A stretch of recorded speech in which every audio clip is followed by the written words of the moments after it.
Hello, beautiful people, and welcome back to my channel. Good morning. I hope y'all are having a lovely morning. I am feeling great. I've been having a really rough time, y'all. These last couple of weeks have been really bad endometriosis wise. But I am here. I finally feel like a person.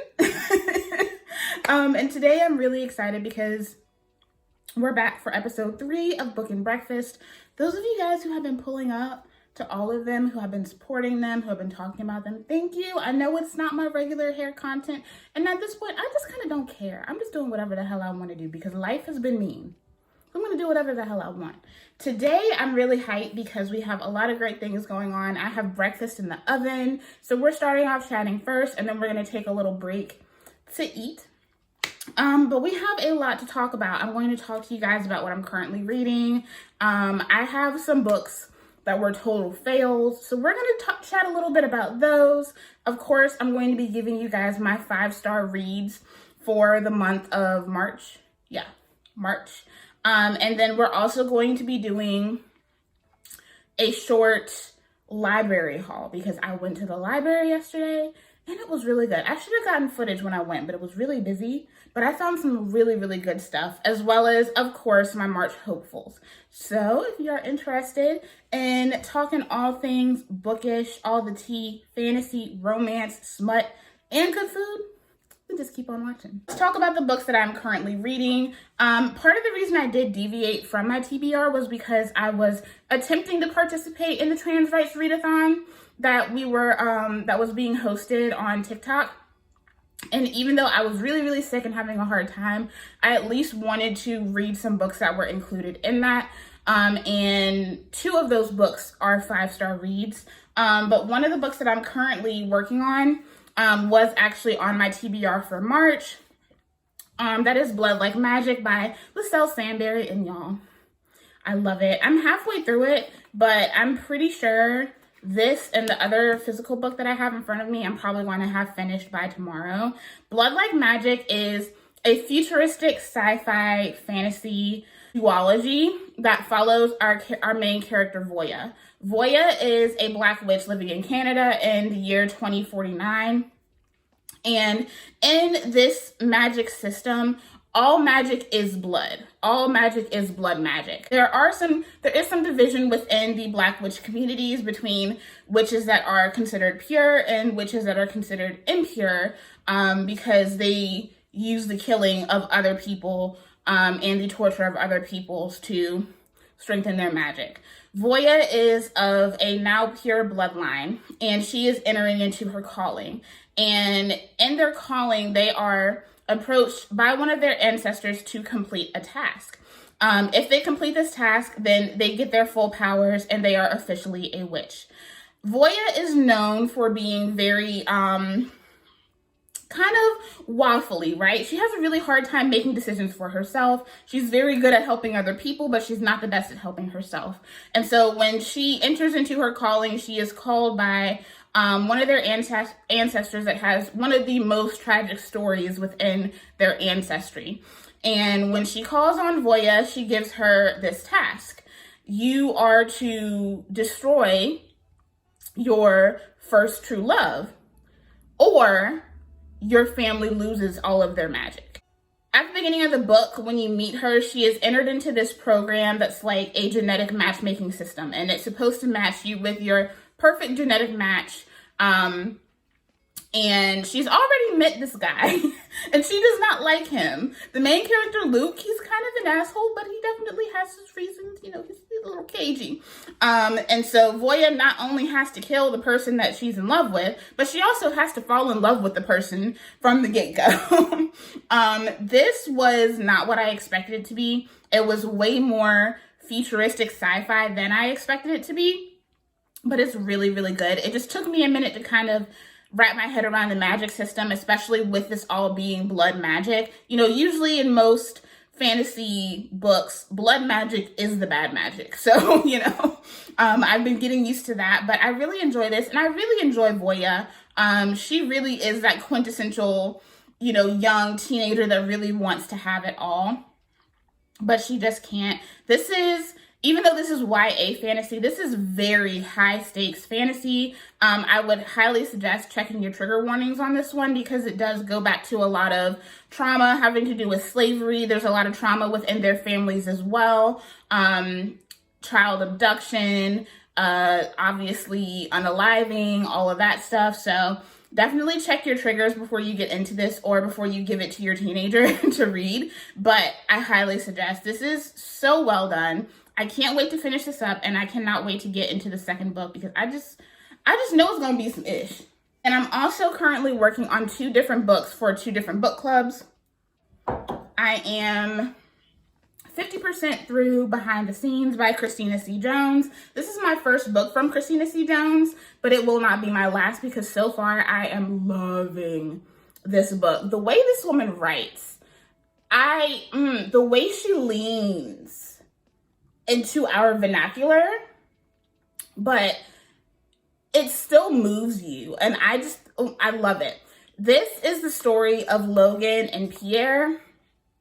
One night, Logan decides she's done with her man. She hops up out of her bed, drives home, and runs into a fine-ass man. Like, literally runs her car into this fine-ass guy.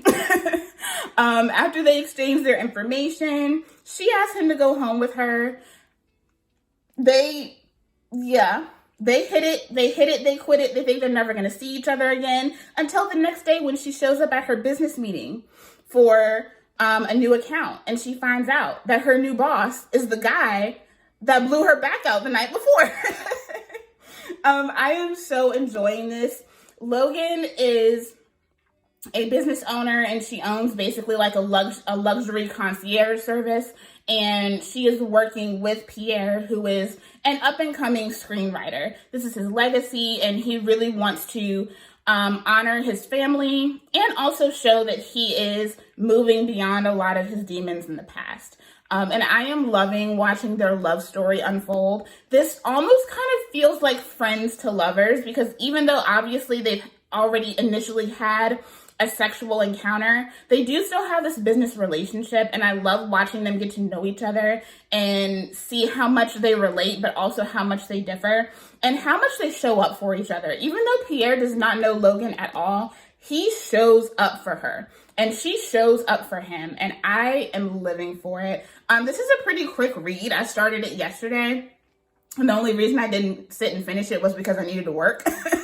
But this is really, really good. If you're looking for some really good Black romance with also like premium smut, like it's not dirty smut. Like it's that kind of smut to be having you blush, like be having you feel some kind of things. If you're looking for that, definitely pick this up. I'm reading this for a book club, and I'm so happy that I was introduced to Christina C. Jones. I think she actually just had a book come out, and I'm going to be picking it up, and I'm going to be reading it because I'm really enjoying this. On ebook, I am also finishing up Aphrodite and the Duke. I spoke a little bit about this in episode 2 of Book and Breakfast. This is historical romance centered around a Black family. So this is going to be a series. This is going to be the Dubelle series. I am so excited. It's Bridgerton, but to me, it's kind of better. Aphrodite and the Duke is the story of Aphrodite and Evander. And when you are introduced to Aphrodite, she is entering back into society. And so she has already had her coming of age, coming out and all of that. But during that time, she was supposed to be with Evander. But Evander stood her up, ran off, and ended up marrying somebody else. And so in this story, you find out how insidious Evander's family has been. And you see him fighting to bring Aphrodite back into his life after his former wife passes away. It is so well done. I don't read a lot of historical romance, but this one is really, really good. And I cannot wait to continue the series. I think the second one, Verity's book, Verity is actually Evander's baby sister. I think that's coming out on the 11th, I believe. So I'm excited to get into that. I definitely think I'm going to end up purchasing Aphrodite and the Duke in hard copy because so good. I love Aphrodite. I love Evander, and her entire family I just really enjoy. They are just a really quirky, fun cast of characters, and I'm just enjoying watching all of the love and all of the drama unfold. Let's talk about some misses for March, because I had a few misses. Now, the first two, I have to give them credit. They were not bad books, but I read them on audiobook, and the audio just made me hate the stories. The first one is Savvy Sheldon Feels Good as Hell. This is about Savvy, and it's kind of like a how Stella got her groove back kind of situation.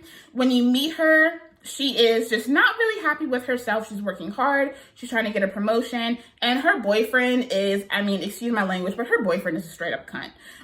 He fat shames her. He just completely takes her for granted. And he basically tells her that, like, she's lazy, she's fat, she's just not doing it for him anymore. And he's over it. And so Savvy goes on this mission to kind of get back into her bag. She's working really hard, trying to get this promotion. She's also trying to do a home renovation. And she also wants to work on her own personal health and her body. And so this starts off as a revenge body kind of story. But we do have a love interest here. He ends up being the contractor for her home renovation. And although I enjoyed this book, even though I did find it slightly triggering, the amount of fat shaming that is in this book did kind of trigger me. I should have looked into that before I read it.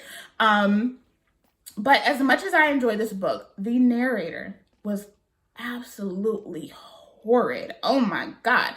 There are parts of the book that I don't even remember because the narrator just grated on my last nerve.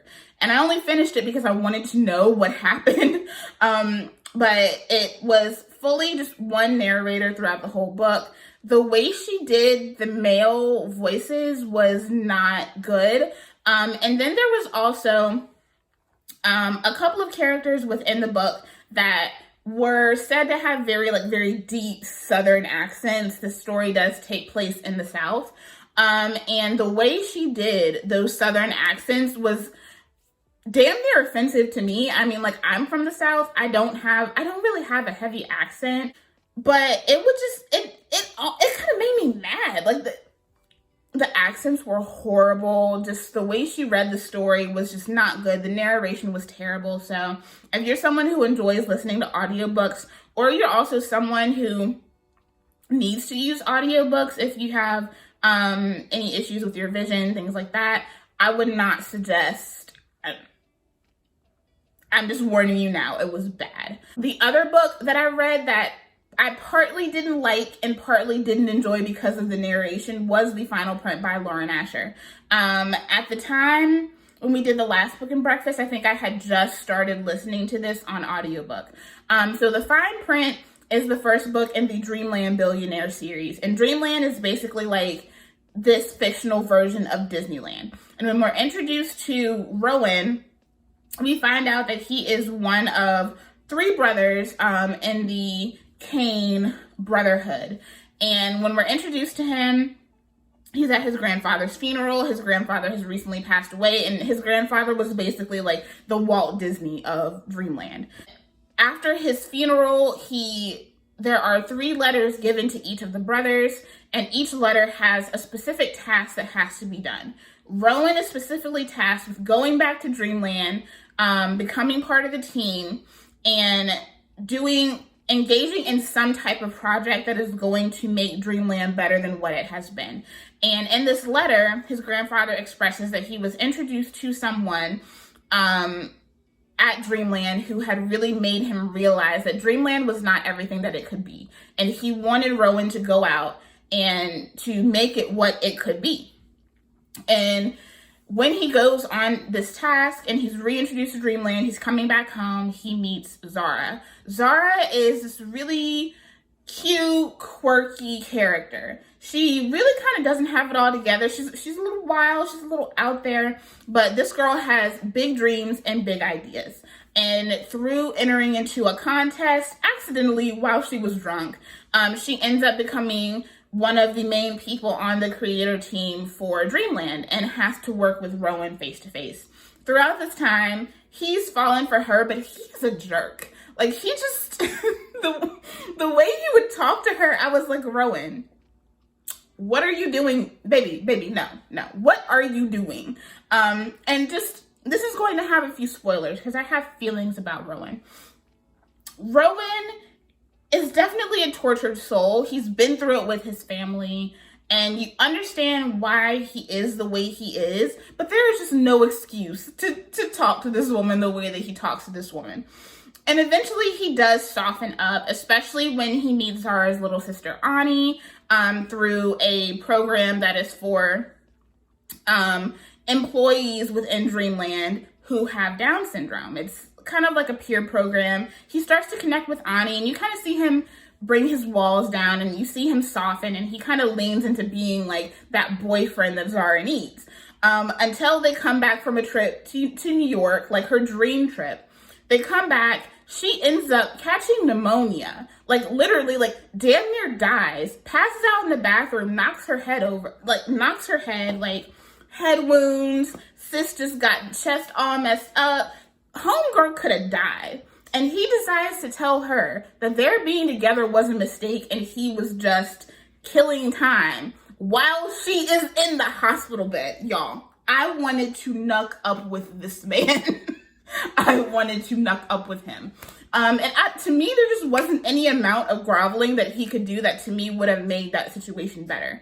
On top of that, the narration was horrible. First of all, they could not decide how to pronounce Zara's last name correctly.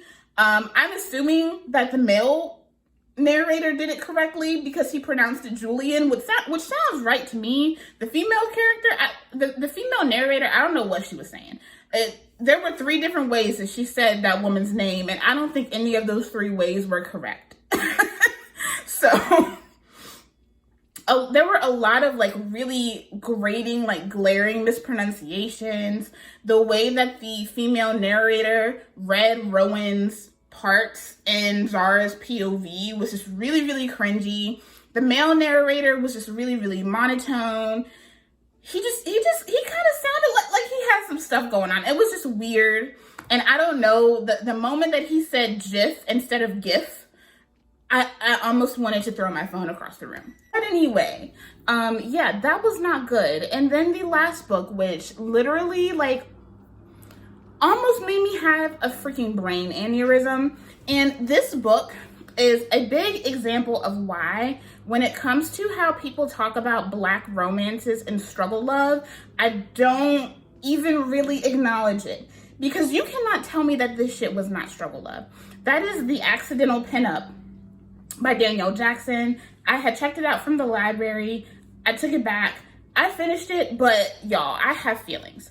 I thought that this was going to be a cute rom-com following 2 rival photographers, and that was not it. First of all, it was written in third-person POV, so it made it really difficult to kind of catch on to how the POV continued to change between Cassie and Reed, the main characters, especially because their perspectives would change mid-chapter. It wasn't just like, this chapter is Cassie, this chapter is Reed, this chapter is Reed, this chapter is Cassie. No, like you didn't have any of that.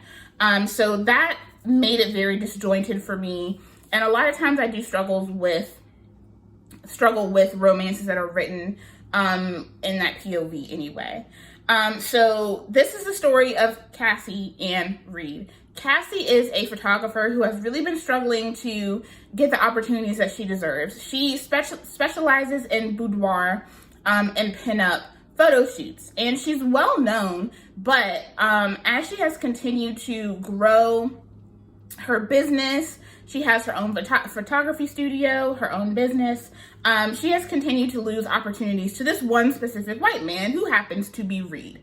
When we are introduced to Cassie, she is working on a lingerie campaign with her best friend. Her best friend owns the line, and she wants Cassie to head up the development of the entire project as well as do the photography. So Cassie is creative director and photographer of the shoot, until she finds out from Dana that actually the corporation that is going to be heading the production of her lingerie company actually wants someone else, and that someone else happens to be Reed Montgomery. So Cassie goes in, she does her test shoots, and her test shoots are flawless. They're beautiful. They're exactly what they need to be. And she thinks that she's going to be greenlit to do this until her best friend decides that they need to make her the head model of this shoot.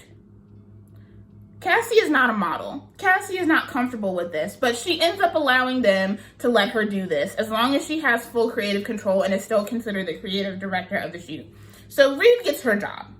And as they continue to work together, they get to know each other. He gets to know Cassie. He starts to understand how he has really skated through life and hasn't had to work hard at all for anything and has literally gotten everything over this woman who has been working her ass off and has 10 times the vision that he has. He is aware of his privilege. And he continues to work under, sorry, spoilers here. I'll put a spoiler alert before we get to this. But he continues to work, allowing Cassie to think that she is going to be made the creative director of this, while in actuality, not only is he working her job as photographer, but he's also working undercover for the corporation to watch Cassie, keep an eye on her, and make sure she does what they want her to do, while also getting her credit for creative director, and is getting paid double what he usually makes. So he's taking money under the table and pretending that none of this is happening. Meanwhile, he's keeping his eyes on her and playing double agent for a corporation. Y'all, that man, Christopher Columbus, the fuck out of that woman. If that ain't struggle love, I don't know what is, okay? Y'all need to have the same smoke for these interracial romances and these white romances that y'all do for black romances, because I'm sorry, the majority of the white romances that I've read are struggle love anyway. The ones that are so revered that everyone loves so much, those are also struggle love. The majority of the interracial romances that I've read are also struggle love, okay? I'm sorry, I hate to tell you this. This is why I don't subscribe to stuff like this, because you cannot tell me that there was anything romantic about this damn book. And I think what killed me the most was that the author tried to make Reed a sympathetic character, but the whole time it's like, that isn't even remotely an excuse. He is basically enabling his brother's gambling habits. And in actuality, his brother really didn't need his money. His brother didn't need his help like that. He just assumed that his brother was just kind of useless, waffling, flailing around in the ether, like he didn't know how to take care of himself, and using that as an excuse. Reed, to me, outside of his like family trauma growing up, did not have any real problems, okay? That man had no problem. And you want me to be sympathetic to this man? Really? Of course, he gets the girl in the end. He gets the job, he gets the girl. And he tries to make it up to her, but the man really didn't even grovel. He barely even said, I'm sorry. I would have been fine if he had ended up getting unalived in the book and the book turned into a murder mystery. I think that would have made it better, because it was not good. It was not good. There was no romance. No romance at all. That was not a romance. If anything, I think it should be considered women's fiction, but there was no romance. Nothing romantic about being colonized. It's rare that I dislike a book this much, but literally reading that book made me viscerally angry. So yeah, I do not suggest at all. So those were the 3 books that just literally just did not work for me. So I'm going to go and check on our breakfast for today. Last night, I got up and put together our breakfast casserole. This is a recipe that I've been watching my mama make for years, and I've been wanting it. It just came back up in my life, and I said, I might as well go ahead and share it with you for book and breakfast. This is really simple. It takes about an hour to put together, and another hour to cook. So I'm gonna go ahead and grab that so we can sit down and eat, and then we're going to talk about the books I picked up from the library and some more hopefuls.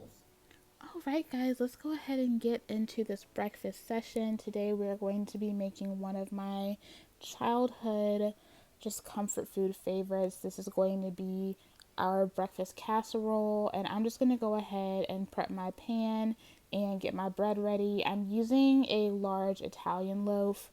I like this because the texture is really nice and fluffy, but it's still dense and perfect to suck up all of that eggy, custardy goodness. I'm just cutting that loaf into 1-inch pieces, and I only had to use half of the loaf for this. You're going to add that into the pan. I like to add that in and just press that down lightly. And then we're going to set that off to the side while we prepare the rest of our ingredients. So for the additions to the filling, you can really do whatever you want, but I like to keep it kind of classic. And I like to use regular sausage. You can use whatever sausage you like. I tend to go for the regular kind. Maple sausage is also really good with this. And then I also add 2 peppers. I like to do orange and yellow because they're sweeter. And then also 1 onion. So we're going to go ahead and put our pan on medium. We're going to add some olive oil. And then we're going to go ahead and throw in our sausage.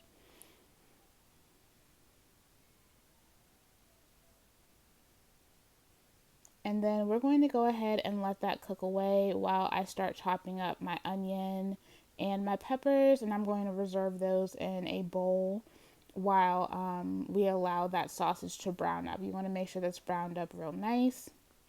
And now let's talk about some of my 5-star reads for March. No surprise, first things first, let's get these boys out of the way. Losers Part 2 from the Losers duology was everything that I needed and more. It is an MMFMM, polyam, kind of edging on the side of dark romance. This is our main character Jess, who was the bully of 4 different guys, and this is kind of the end of their coming together love story. It is very smutty, it is very kinky. If that's not your thing, you won't love this story, but I enjoyed it. Not only was it filled with every kink that you could think of, but it also had a wonderful found family trope. And the romance within this book was like top tier. The trust between these characters was everything. So 5-star. I really enjoy Harley LaRue's writing. And then also Daughter of the Moon Goddess. This has set up to just be one of my favorite YA fantasies just of all time. It is just so beautifully done. The characters kind of jump off of the page. The world was whimsical, and I just so enjoyed seeing our main character's journey and watching her thrive. There are twists, turns, love triangles, betrayal, a little bit of everything. I'm so excited to get into the heart of the Sun Warrior and to see where this story takes us within that duology. So, a book that I have not talked about yet, I read this for the Trans Rights Readathon, and I listened to this on audio, and that is Felix Ever After. And guys, when I tell you this story was just everything, I think out of all the books I read this month, Felix Ever After was the book of the month for me. Felix Ever After is kind of a coming of age story about our main male character, Felix. Felix is a trans male, and he is kind of going through the struggles of regular teenage life on top of living as a trans youth. And when we're introduced to Felix, not only is he struggling with the issues within his home, with his father dead naming him and having difficulty accepting him as he is now, but also he is being harassed at school and is being dead named and outed by unknown parties within his school. And this just, it covers so much between the issues of dead naming, the issues of understanding one's identity, and also just understanding love, that feeling of not being loved. It was just so beautifully done. And that feeling of feeling that you don't deserve to be loved was just so poignant, and there were so many parts of this story that made me sob. It's not a sad story, but it just really hit me right in the gut. You gotta read this, guys. You gotta read it, whether physical or audio, you gotta read it. So I went ahead and took the sausage out, and then I added my veggies to the pan, and I'm just letting those cook for a while. You still want to have a little bit of crunch to those veggies. You don't want to cook them down too far. And then we're going to set those off to the side to cool. Now we're going to make our custard base. I'm going to add 2 cups of milk and 6 eggs. This is supposed to be an eggy breakfast, so you don't want this to be like a super smooth milky custard. You want this to be eggy. So 2 cups of milk of your choice, 6 eggs, and then you're going to add salt and pepper. I added a teaspoon of each, as well as a cup and a half of cheese. You're going to whisk that all together.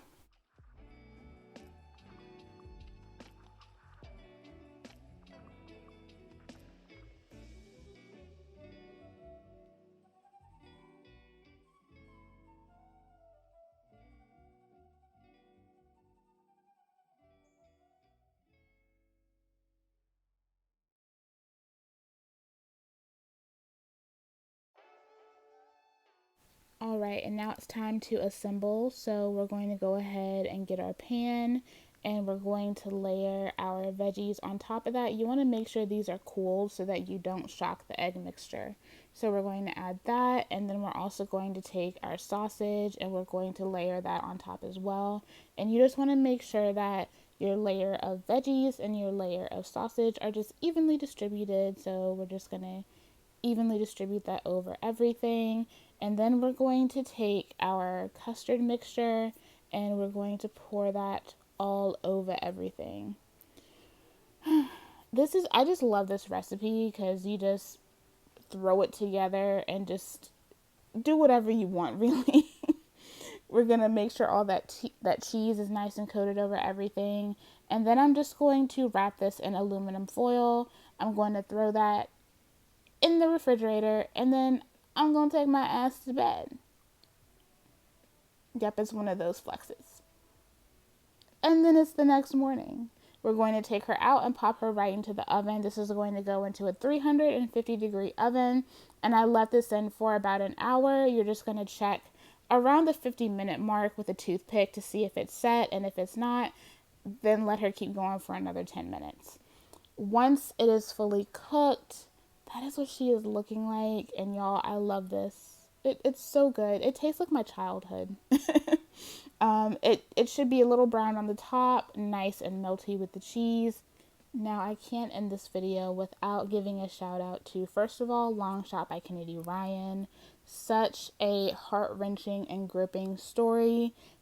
10 out of 5 stars. Like, absolutely phenomenal. If you think It Ends With Us by Colleen Hoover is good, you need to read Long Shot. There's no comparison.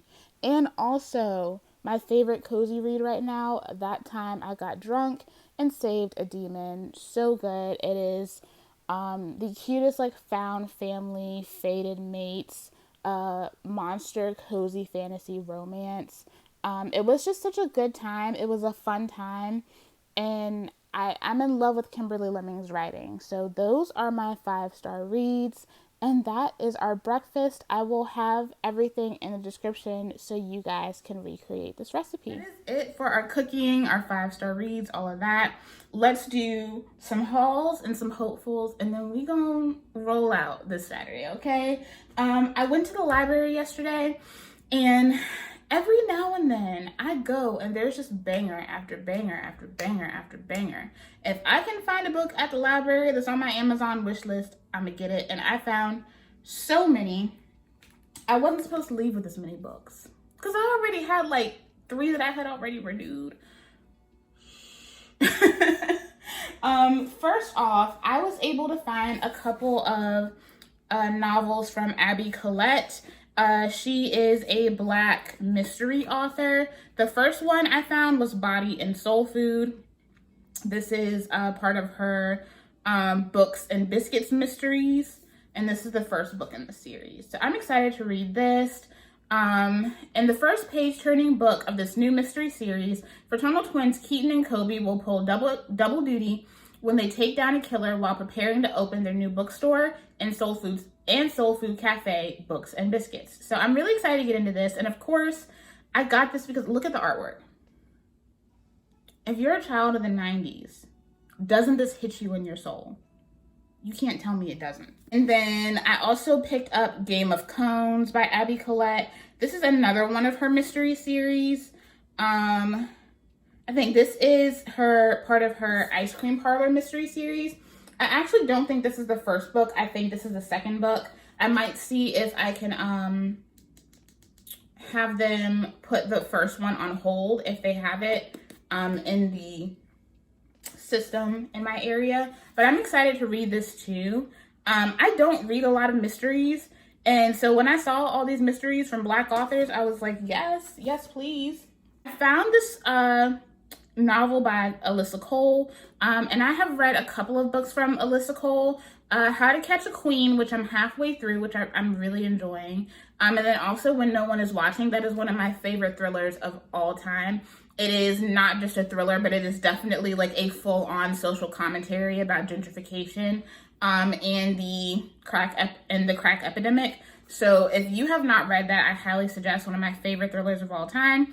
But this is actually a novel that's based within the Civil War. And this is A Hope Divided. I saw this and I was like, Alyssa Cole? Ooh, I gotta get it, because she does really great like historical romance and stuff like that. I'm really excited to get into this. Like I said, I love Alyssa Cole's writing, so I feel like this is going to be really good. And I feel like this is probably going to be like a quick read for me. This just came out. This is In It to Win It by Sharon C. Cooper. And I think this is a workplace romance. Two entrepreneurs compete for a property, but secure the biggest one of all, each other. And the second chance it's a second chance romance. And the second chance romantic comedy by USA Today bestselling author Sharon C. Cooper. I'm excited to get into this because y'all know I love me a good second chance romance. Like, that's one of my tropes. Like, if I had to pick 3 tropes, it would definitely be second chance romance, enemies to lovers, but they have to be enemies. They have to hate each other. And found family. So I'm really excited to get into this because I love a good second chance romance. And then I also found this here, The Banned Bookshop of Maggie Banks by Shauna Robinson. I love a good bookish story. When Maggie Banks arrives in Belle River to run her best friend's struggling bookstore, she expects to sell bestsellers to her small town clientele. But running a bookstore in a town with a famously bookish history isn't easy. Belle River's literary society insists on keeping the bookstore stuck in the past, and Maggie is banned from selling anything written this century. So when a series of mishaps suddenly tip the bookstore toward ruin, Maggie will have to get creative to keep the shop afloat. And in Maggie's world, book rules are made to be broken. To help save the store, Maggie starts an underground book club, running a series of events celebrating the book readers actually love. But keeping the club quiet, selling forbidden books, and dodging the literary society is nearly impossible, especially when Maggie unearths a town secret that could upend everything. Maggie will have to decide what's more important, the books that formed a small town's history or the stories poised to change it all. I'm excited to get into this. I think it's going to be really cute. It sounds super cute. And I can't believe I found these at my library. I can't believe they had these. It looks like they literally just got them. I have been looking into the Harlem Renaissance mystery series from Nekesa Afia, and I was just going to buy them. They're not expensive books at all, but they had them when I went to the library yesterday. So I picked up Dead Girls and Harlem Sunset, and these are both mysteries set in the Harlem Renaissance era. I'm excited to get into them. I believe Dead Girls is the first, and then Harlem Sunset is the second. So I'm excited to get into this. Initially, I had found this one, and I was like, I wonder if they have it. And then I went to a different section, and this one was chilling right there. So I am excited to get into these. And I have the feeling that both of these books are going to end up on my bookshelf because the covers. Beautiful Black women on covers. Automatically sold. This is No Rings Attached by Rachel Lacey. It looked cute, so I picked it up, and I've been trying to get in to read more sapphic romances. So this has a lot of my favorite tropes in here. It's sapphic, there's fake dating, one bed, and it's kind of giving Grumpy Sunshine a little bit as well. So I feel like this is going to be a cute, like, quick read. I plan on reading more fantasy this month, so I always try to throw in some romances in between my fantasy just to come off of the high, because y'all know when you're reading fantasy, there's so much to take in. I've got Just Like Home. I've heard mixed reviews on this. This is by Sarah Gailey. And I think she wrote The Echo Wife. Yeah.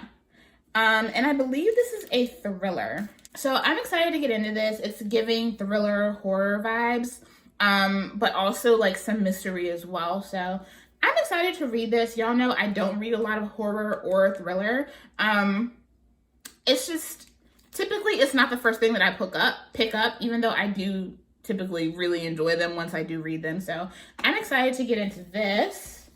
And then the last book I got is On Rotation by Sheldon.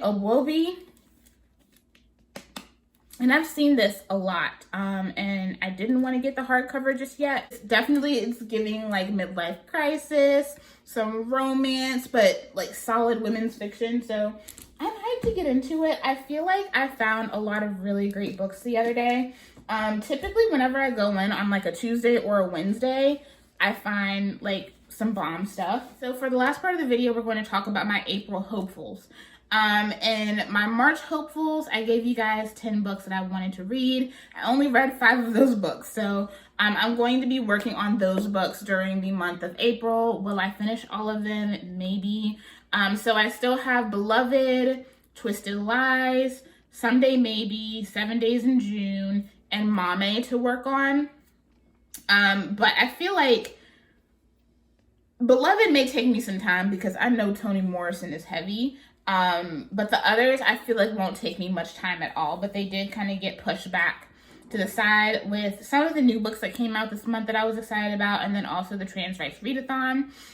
So I pulled, I think, 6 books here that I really want to work on.